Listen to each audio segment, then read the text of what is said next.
Donc là pour commencer, on a mis la moto sur le pont, on a préparé le travail correctement, sanglé, sécurisé.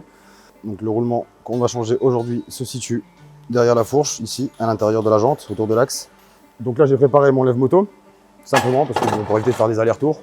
On prend une pile 22 pour débloquer l'axe de roue.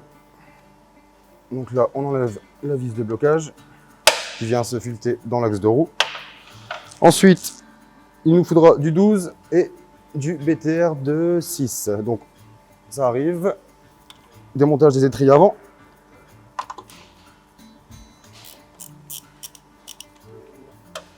Après, une fois que les deux vis sont démontées, logiquement, ça sort tout seul. On en profite pour jeter un œil sur les plaquettes, hein. Ça prend 2 secondes. Il y a encore de la matière, c'est en bon état, pas de problème. Donc la même chose de l'autre côté, hein, pour enlever l'étrier de frein avant gauche. On débloque. Ça va tout seul. On sort l'étrier doucement pour pas venir abîmer la jante. On n'hésite pas à écarter un peu les plaquettes de frein pour pouvoir le sortir plus facilement. Étape suivante, lever la moto.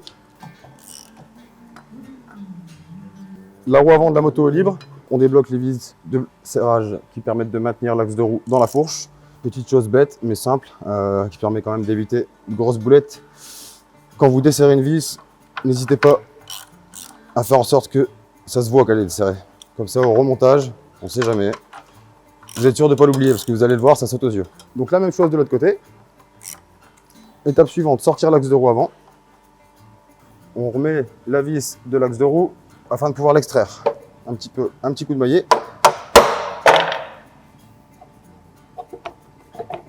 Maintenant, on peut enlever la roue avant.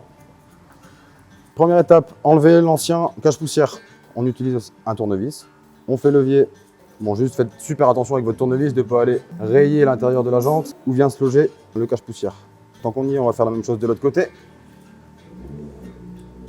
Alors, étape suivante, on va extraire le roulement. Donc pour cela, on utilise un extracteur de roulement à inertie. En venant serrer cette partie-là, ça va venir écarter l'extrémité de l'outil et lui va venir s'écarter dans la bague du roulement.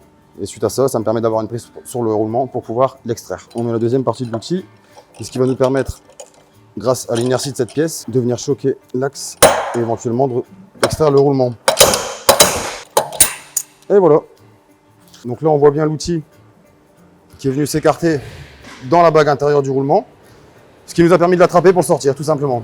Alors la partie qui est emmanchée en force, c'est la partie extérieure, donc celle-ci, qui vient se loger dans l'alésage de la jante. Alors, on fait la même chose exactement de l'autre côté, parce que bon, il y a un roulement de chaque côté.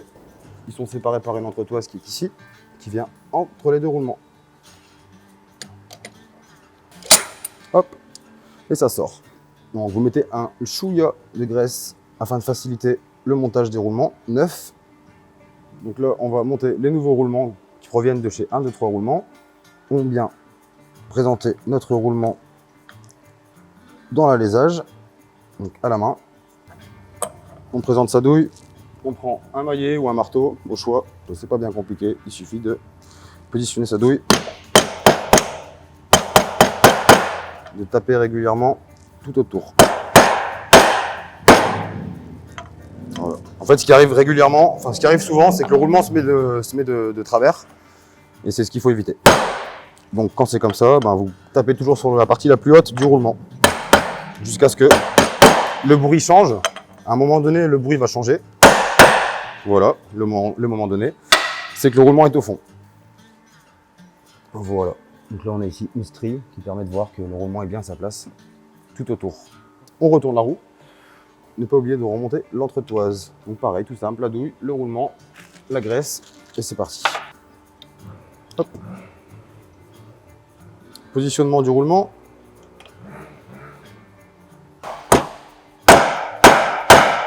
Je ne sais pas si vous avez entendu, mais le bruit a changé. Voilà, donc là on sait que le roulement est au fond. On vérifie le positionnement de l'entretoise et on peut passer au montage des cache-poussières. Voici les cache-poussières qui nous ont été fournis par 1, 2, 3 roulements. Ça rentre tout seul normalement. Voilà, c'est bon pour celui-ci. Donc on retourne la roue, on fait la même chose de l'autre côté. Alors je le fais par sûreté. C'est tout bon. tous les pneus de route ont un sens. Donc il faut le remettre à l'endroit, tout simplement. Généralement sur les pneus, on a des repères, donc des flèches, tout simple. Mais si le pneu est monté à l'envers, il y en a également sur la jante. La flèche de sens de rotation sur la jante. On peut remonter dans le bon sens. Donc les petites entretoises à remettre, obligatoirement. On glisse l'entretoise doucement dans le joint, sans venir abîmer la lèvre, c'est très important. Ici vous avez une petite lèvre, voilà, qu'il ne faut pas abîmer. Donc la même chose de l'autre côté. Étape suivante, remontage de l'axe de roue. Petite couche de graisse, ça fait jamais de mal sur un axe de roue. On positionne la roue, on enfile son axe.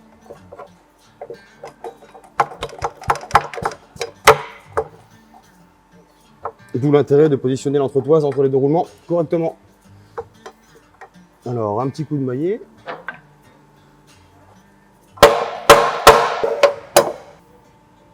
La vis de l'axe de roue. On serre l'axe de roue au couple, idéalement. Alors ici, ce sera 8,5 kg, donc 85 Nm. On resserre les vis de blocage de l'axe de roue.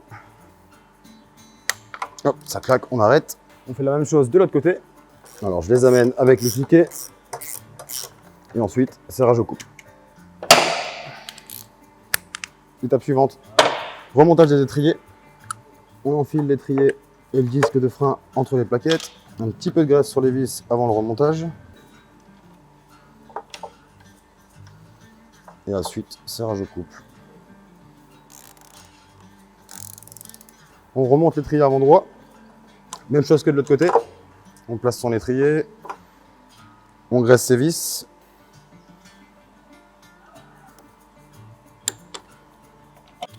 On réamorce les freins avant. Il suffit de pomper un petit peu sur le levier. Voilà. Maintenant, les plaquettes sont bien à leur place. Ça, c'est pourquoi? C'est pour éviter d'avoir une moto qui descend du pont et qu'on ne sait pas arrêter. Parce que alors, on va essayer de freiner, mais ça ne freinera pas.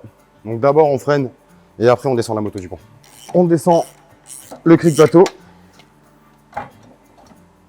Alors, dernière étape avant de descendre la moto du pont, très important, on vérifie les éléments de sécurité. Donc l'éclairage, le freinage, les pneumatiques. On démarre le véhicule après avoir vérifié le niveau d'huile et on sort la moto de l'atelier. Alors c'est tout simple, ça va vite, mais on le fait à chaque fois. Dernière étape, très important.